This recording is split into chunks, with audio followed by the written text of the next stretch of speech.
दोस्तों नमस्कार, आप देख रहे हैं भारत दैनिक दर्शन। हम लोग लगातार आपको मिल्कीपुर की कवरेज दिखा रहे हैं। कवरेज यहाँ पे प्रॉब्लम क्या है, समस्याएं क्या हैं, आप लोग देख रहे हैं। शासन का किस तरह से दबाव, मैं नहीं कह रहा हूँ, यहाँ की पब्लिक कह रही है। यहाँ की पब्लिक कह रही है किसी का वोट गायब है, किसी का वोटर लिस्ट से कुछ गायब है, और किस तरह का हर एक वोटर पे भारतीय जनता पार्टी के पाँच आदमी जो पूरे प्रदेश से उनका कैबिनेट खाली पड़ा है, पाँच लोग लगे हुए हैं। किस तरह से यहाँ वोट की डकैती, मैं नहीं कह रहा हूँ भाई, मैं नहीं कह रहा हूँ, आप ये मत समझिए कि मैं कह रहा हूँ, यहाँ की जनता कह रही है कि यहाँ वोट की डकैती पड़ रही है। मैं जिस गांव में हूँ, इस गांव में 24 वोटर है। कौन सा गांव है?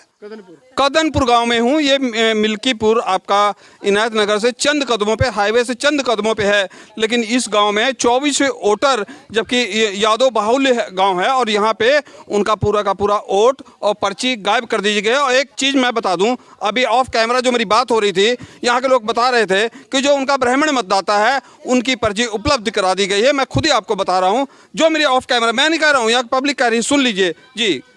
हाँ, यहाँ वो पर्ची नहीं मिली है। पर्ची नहीं मिली? पर्ची नहीं मिली। अच्छा, कितना वोट है आपके यहाँ? हमारे यहाँ 51 वोट है। 51 वोट है। हाँ, 51 वोट तो है। पर्ची एक भी नहीं मिली? एक पर्ची मिली भाई, एक जने का। देखिए 51 वोट दक्षिणा का होता है, 51, इनके यहाँ 51 वोट है और एक पर्ची आई। आप लोग समझ लीजिए क्या गुणागणित चल रहा है यहाँ पे। जी क्या नाम है? कुसुम कुमारी। कुसुम कुमारी, आपकी पर्ची आई? नहीं, हमारी पर्ची नहीं आई। यादव हैं आप? हाँ, यादव हैं। तो आपकी पर्ची वही 51 वोट में के हम भी परिवार के ही हैं। अच्छा, परिवार के? हाँ, पूरे आप परिवार लोगों को किसी की पर्ची नहीं आई? नहीं, किसी। देखिए यहाँ और भीड़ है, इन लोगों से बात कर लेते हैं। जी क्या नाम है आपका? जयराम। जयराम, पर्ची आई आपकी? पर्ची नहीं आई। अच्छा, पर्ची नहीं आई, मान लीजिए, तो क्या वोट नहीं डाल पाएंगे क्या? बिना पर्ची के वोट नहीं डाल पाएंगे। नहीं डाल पाएंगे? नहीं, प्रशासन हटा देगा। जैसे आधार होता है, पहचान पर आधार होता है, ड्राइविंग लाइसेंस होता है, तमाम उसके आधार पर नहीं डाल पाएंगे? उसको मानेंगे तब ना। नहीं मानेंगे? जब मानेंगे डालने देंगे, नहीं नहीं पहली बार मानेंगे। पर्ची नहीं आई कि इससे पहले भी नहीं आती थी पर्ची? इसके पहले पर्ची आती थी। इससे पहले पर्ची आती अब की बार नहीं आई है। इस बार पर्ची नहीं आई ना। देखिए बहुत से लोग हैं यहाँ पे, युवा भी खड़े हैं, चूंकि युवाओं से बात कर लेते हैं। क्या नाम है आपका? सर मुलायम यादव। मुलायम यादव। तो मुलायम जी, आपका नाम, आपकी पर्ची नहीं आई। देखिए मुलायम सिंह भी हैं भाई मेरे बीच में, और मुलायम सिंह जी मिल गए। अब मैं ये नहीं कहूँगा वो स्वर्गीय वाले नहीं, युवा हैं ये। देखिए मुलायम सिंह जी मिल गए। आपका भी नाम गायब हो गया? जी सर, तो हमने लोकसभा में वोट डाला था, इस बार पर्ची नहीं आई है। अच्छा, लोग एक चीज मैं सुनता हूँ कि यादव डरता नहीं है, बड़ा फाइटर है, मित्र सेन यादव की धरती है ये। बिल्कुल। तो आप लोग तो यार बहुत दबे लग रहे हैं, इतना भय क्यों है? शासन प्रशासन का भय नहीं है सर। हम लोग बूथ पर चढ़ के अपना वोट डालेंगे, प्रशासन से लड़ के वोट डालेंगे। बिल्कुल डालेंगे। बिल्कुल डालेंगे। यार आप लोगों को जोश नहीं है। नाम मुलायम सिंह है और काम। अरे सर, अब ऐसे किसी का छप्पर थोड़ा उखाड़ देंगे। नहीं, छप्पर मत उखाड़िए, लेकिन जोश नहीं कम होना चाहिए। और भी युवा, देखिए बात कर लेते हैं। क्या नाम है? संजीव कुमार। संजीव कुमार यादव जी जी। तो यादव जी कैसे वोट डालेंगे? पता चला कि यहाँ तो पर्चियाँ नहीं आ रही। अब पता नहीं, अब देखें, मताधिकार का प्रयोग करना नहीं दिया जा रहा है। अब क्या बताएं इसके लिए, प्रशासन क्या करेगा क्या नहीं। देखिए और लोग भी हैं, और लोगों से बात कर लेते हैं। जी हरनाम सिंह नाम है। अभी पर्ची आई नहीं है पर्ची इस आपकी बार। नहीं आई? हाँ, तो वोट डालने जाएंगे? हाँ। आधार ले जाइए ना, ड्राइविंग हाँ, लाइसेंस, आधार कार्ड ले जाएंगे। डालने देंगे? अब देखेंगे वहाँ जाके। देखिए और लोग हैं, मैं बात करता हूँ। जी क्या पर्ची है? जी पर्ची नहीं आई है। पर्ची नहीं आई? नहीं। तो बिना पर्ची को वोट नहीं पड़ेगा? अब वहाँ जाएंगे, अगर डालने देंगे डालेंगे, नहीं तो वापस आएंगे। और क्या वापस आएंगे? अब क्या मार करेंगे उनसे? और क्या, मताधिकार है, बहुत कीमती है। वोट का कीमत बहुत बड़ा, देश की जो है पूरी व्यवस्था तय करती है। वोट नहीं डालेंगे? अरे तो संविधान को ही खा जा रहे हैं, तो कहाँ, जो संविधान ही नहीं रहेगा तो कहाँ, उसीलिए तो चाह रहे हैं कि संविधान खत्म कर ले। अच्छा, संविधान खत्म करने ये और क्या? अच्छा, यही उनका मकसद है। इसलिए आप लोगों की पर्ची नहीं आई? हाँ, इसलिए पर्ची नहीं आई। हम लोग बाबा साहब भीमराव अम्बेडकर के मानने वाले लोग हैं, इसलिए नहीं दे रहे हैं। बेलो को क्यों बदला गया? क्या पर्चा था? हमारा नाम राजेंद्र प्रसाद यादव है। राजेंद्र प्रसाद। अच्छा, बेलो बदल दिया गया? बेलो पहले हाँ, कौन था? बेलो बेलो जय सिंह यादव थे। जय सिंह यादव थे? हाँ। अच्छा, अब कौन है? अब तिवारी जी है। कोई तिवारी जी? हाँ, वो प्राइमरी के मास्टर थे। अच्छा, प्राइमरी के मास्टर हैं वो? हाँ, उनको बेलो बनाया गया? बेलो बनाया गया। अच्छा, जो पहले बेलो थे वो कौन थे? वो कुछ नहीं थे, वो खाली पढ़ाई करके उसके बाद बेलो पर बना गए। पंचायत मित्र थे? हाँ। अब टीचर यहाँ के जो अध्यापक हैं, हाँ, उनको बनाया है। मतलब देखिए दोस्तों, अब क्या बताएं, बार बार कहना पड़ रहा है कि भारतीय जनता पार्टी को यादव पे विश्वास ही नहीं रहा। अगर विश्वास होता तो जय सिंह यादव यहाँ बीएलओ थे, उनको क्यों हटाया गया? बहुत बड़ा सवाल है, बहुत बड़ा क्वेश्चन है। अगर जय सिंह को हटाया गया तो इसका मतलब तो यही होता है, यहाँ की जनता कह रही, मैं नहीं कह रहा हूँ, ये मत समझिएगा मैं कह रहा हूँ, मैं नहीं कह रहा हूँ, यहाँ की जनता कह रही है कि बीएलओ को अगर हटाया गया तो कहीं ना कहीं सरकार और शासन और सत्ता के दायरे में उंगलियां तो उठेंगी, पब्लिक तो उंगलियां उठाएगी। जी क्या नाम है दादा? मंगल सर। अच्छा, पर्ची आपकी मिली कि नहीं? नहीं सर, आपको भी नहीं मिली? हम भैया हम नहीं पूछो साहब, हम मेरा नाम है सुभाष यादव, हमारी पर्ची मिल चुकी है मेरे। हाँ जी, आपकी पर्ची मिल चुकी है? जी। अच्छा, कितने लोगों को पर्ची मिली है? भाई मैं तो ज़्यादा जानकारी नहीं है, लेकिन यहाँ पे करीब मान के चले 30-40 पर्चियाँ मिली हैं गांव में। पूरी 30-40 पर्चियां बस? जी जी। अच्छा, लोग तो बता रहे हैं 400-500 पर्चियां मिली हैं। इस गांव की बात कर रहा हूँ, इस गांव की बात कर रहा इस गांव में 30-40 लोगों की मिली? जी जी। मात्र 30-40 लोगों को पर्चियां मिली हैं। जी देखिए, हमारे साथ मैम भी हैं, आई हैं, लखनऊ से आई हैं, और इन लोगों ने भी सुना होगा इन लोगों का हालात जिस तरह के हैं, तो सोचा होगा कि चलिए गांव के हालचाल लीजिए। जी क्या नाम है? मैं मधुलिका यादव, लखनऊ हाईकोर्ट में वकालत करती हूँ। तो मैम क्या देखा आपने यहाँ पे? देखिए, मुझे स्पेशली लखनऊ से मैं इसीलिए आई थी क्योंकि मुझे ये सूचना मिली थी कि पूरे मिल्कीपुर क्षेत्र में बहुत भारी मात्रा में लोगों के जो है वोट कार्ड दिए गए हैं। तो मैं गांव-गांव सर्वे करने आई थी और अभी मैं एसडीएम साहब से भी मिलने के लिए जा रही हूं, और अगर वो सुनवाई नहीं करेंगे तो डीएम से भी मिलने के लिए जा रही हूं, और अगर ज़रूरत पड़ेगी तो हम हाईकोर्ट में जो है पीआईएल भी इस मामले में करेंगे। और ये एसडीएम साहब को बिल्कुल तुरंत निलंबित कर देना चाहिए चुनाव आयोग को, जो एसडीएम बीएलओ को बुला करके यादव बहुल क्षेत्र या मुस्लिम बहुल क्षेत्र या जो समाजवादी के समर्थक लोग हैं उनके गाँव में चुन करके बहुत ही कम, मुश्किल से 10% 20% जो है वोट दे रहे हैं, और उन लोगों को कह रहे हैं कि इनको जो है बाकी की पर्चियां कह दो कि बाद में आएंगी। तो क्या बाकी की पर्चियां ये लोग जो है चुनाव के बाद जो है बांटेंगे? अभी जो है इस गांव में 2-2,500 वोट है, मुश्किल से 500-600 पर लोगों को पर्चियां बांटी हैं, और ये बता रहे हैं कि गाँव से बाहर जो है सिपाही लगा दिया जाता है, जो सिपाही पर्ची देख करके जो है पोलिंग बूथ तक जाने देता है। तो जब इनके पास पर्ची नहीं होगी तो फिर जो है ये लोग पोलिंग बूथ तक नहीं पहुंच पाएंगे और बिना पर्ची के ये लोग वोट नहीं डाल पाएंगे। तो ये भारतीय जनता पार्टी की साजिश है कि भारतीय जनता पार्टी समाजवादी लोगों के चुन के खूब पहले वोट कटवाए। अब जो थोड़े बहुत वोट बच गए हैं तो उन लोगों की अब पर्चियां जो है नहीं बंटने दे रहे हैं। तो इनको पता है अच्छी तरह से कि जनता ये मन बना चुकी है कि हर हालत में भाजपा को उखाड़ फेंकना है। अब ये इस उपचुनाव से पूरे उत्तर प्रदेश में, पूरे भारत में ये संदेश जाएगा कि साहब जो है भारतीय जनता पार्टी से जनता जो है ऊब चुकी है। इसलिए ये लोग किसी भी तरीके से साम दाम दंड भेद का इस्तेमाल करके अपने प्रत्याशी को जिताना चाहते हैं।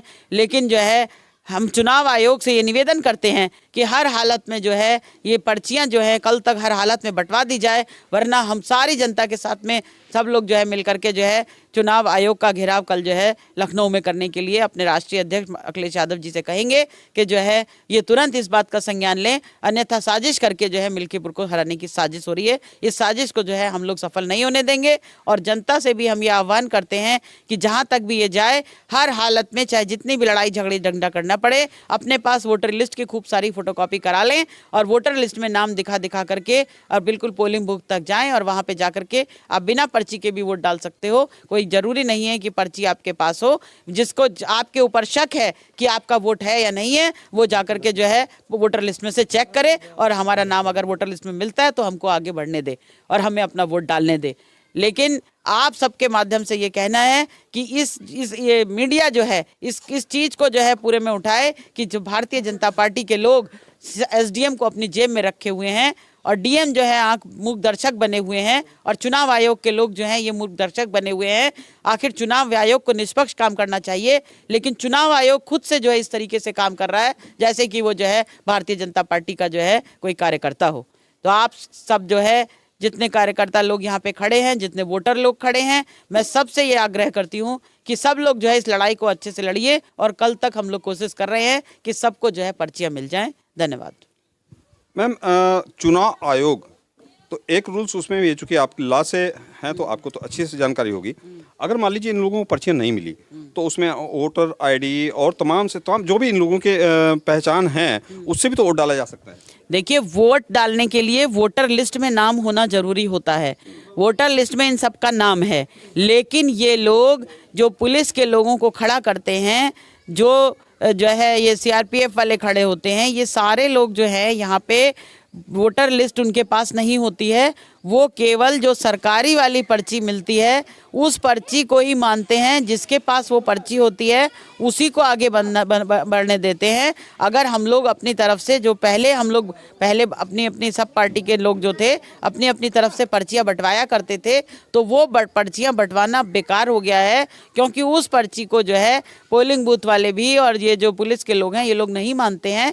केवल जो पर्ची सरकार की तरफ से बंटवाई जाती है, चुनाव आयोग की तरफ से बंटवाई जाती है, उसी पर्ची को ये वैध मानते हैं और उसी पर्ची से आगे बढ़ने देते हैं। वोट डालने के लिए ये लोग जो है, क्योंकि बेचारे अनपढ़ गंवार गरीब लोग हैं, इन लोगों को ज़्यादा जानकारी नहीं है। इनको कोई भी अगर पुलिस वाला भी अगर सिपाही भी हड़का देगा तो ये लोग हड़क जाएंगे और ये लोग फिर जो है डंडे खाने के लिए पुलिस के आगे नहीं बढ़ेंगे। अगर हम लोग हैं, हम लोगों का कोई पर्ची जो है नहीं बना के देता है तो हम लोग के पास 10 तरह के आई कार्ड है और हम देख लेंगे कि हमारा वोटर लिस्ट में नाम है तो हम जा कर के वहाँ पे ज़बरदस्ती अपना जो है वोट डाल आएंगे। लेकिन इन लोगों के साथ ये स्थिति नहीं है।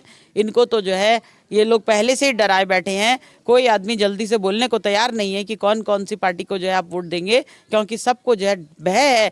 प्रशासन इतना डराए हुए है, जो ग्राम प्रधान है उनको डरा रखा है, कोटा वालों को डरा रखा है, जो सरकारी नौकर हैं उनको डरा रखा है, जो टीचर्स हैं उनको डरा रखा है कि किसको भी आदमी को जरा सा भी जो है अगर समाजवादी पार्टी का नाम लेते हुए सुना तो उसको तुरंत जो है सस्पेंड कर देंगे, टर्मिनेट कर देंगे। मैम क्या लोकतंत्र का हनन नहीं मानना इसको आप?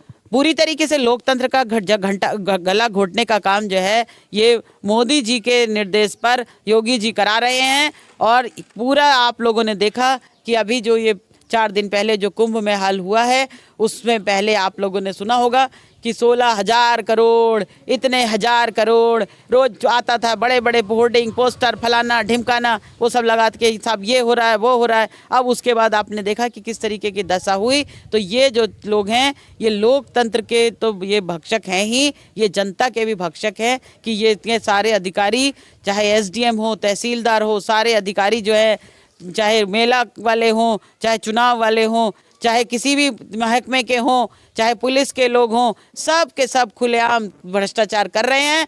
और ना मोदी को दिखाई दे रहा है, ना योगी को दिखाई दे रहा है, और कहते हैं कि साहब इनकी एलआईयू बड़ी तेज है। कहाँ इनकी एलआईयू बैठी है जो इनको दिख नहीं रहा कि जनता का खून चूस रहे हैं इनके अधिकारी, और जनता का खून चूसने के बाद भी इन लोगों को अभी चैन नहीं आ रहा है। ये अभी भी जो है इस चीज़ में लगे हुए हैं कि फिर से हम लोग जो है जीत करके आ जाएं और मिल्कीपुर का चुनाव जीत करके हम लोग जो है ये दिखा दें अपने आकाओं को कि साहब हमने तुम्हें चुनाव जितवा दिया तो तुम हमारे भ्रष्टाचार की तरफ जो है अब जो है हमें माफ़ी देना। जब सरकार ये जो नेता लोग हैं ये अधिकारियों को भ्रष्टाचार करने की छूट दे रहे हैं और जो सरकारी नौकर हैं वो उनको जिताने का काम बदले में कर रहे हैं। दोस्तों मैं अयोध्या में हूँ, ये अयोध्या की सीट है, मिल्कीपुर अयोध्या की सीट है। एक तरफ तो भाजपा जो है धर्म की बात करती है और दूसरी आप देख रहे हो जनता, मैं नहीं कह रहा हूँ, यहाँ की जनता जो कह रही है, मैं जनता की बात आप लोग तो चूँकि हो सकता है कि जनता अपनी बात रखने में कहीं ना कहीं असक्षम है, चूँकि इन लोगों को एजुकेशन आप लोग देख ही रहे हैं, जब एजुकेशन होती तो जो पर्ची कोई मायने नहीं रखती, वोट ये डाल सकते हैं। लेकिन जिस तरह का भय का माहौल यहाँ पे भारतीय जनता पार्टी बना रही है, यहाँ की पब्लिक जिस तरह से भय युक्त है और भय जिस तरह से बना हुआ है, आप लोगों का कमेंट क्या होगा? आप लोग अपना कमेंट करके जरूर बताइएगा। आप देख रहे हैं भारत दैनिक दर्शन, मैं विक्रम सिंह, नमस्कार।